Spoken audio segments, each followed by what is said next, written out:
naghingkar kami, ang tunay bulong o fitna. Bukan tunay kagaawataw. Begitu, bagaimana itu? Ayah pun mo fitna na paman na bida-bida sa fitna.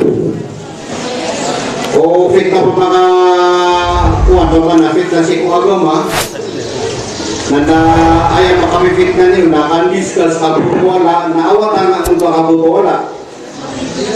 Paman na away nga sila. Paman na pamakalupasan ko tumutuwa kan-discuss.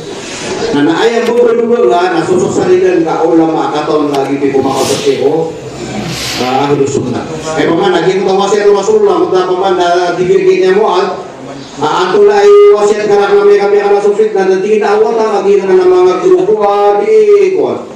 Suba-suba ka. Sabi ang skabo. Na isang na wasir ka masulang, na alay kung gusto natin masunat yung kolaborasi, paman na ay kaptin na nasusunatan na gusto mga sahab, mga kulafa. Nanangunta ka po sa kapaman na maret sa mga sumleran. Uwi, kasukali ni fitna, naging fitna po masih ko paman na mga fitna si ko katiduan na awat ko. Yung nakapupunan na awat ko. Paman na ay isa paman na miyad sa kadir. Nagiratingin na miyad ng fitna si mga Muslim, barat na fitna mitido sa mga Muslim, na balikat tigil na so sinapang ka na gubo-gubo nga, so safe ka, hindi ba?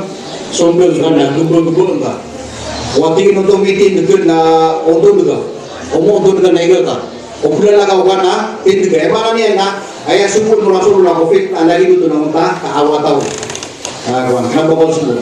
Ay mana naging mga fit na yung matopad, na nga kan-discuss, kapukuwan na, naging na naman ito yung malafit na ay patutasul ka, na nadibunda pa man, nadigal sumusad yung tuwa, di na di kapukuwan sa awat na. Ay ako maging na sumaman na mawit siya ko, benar.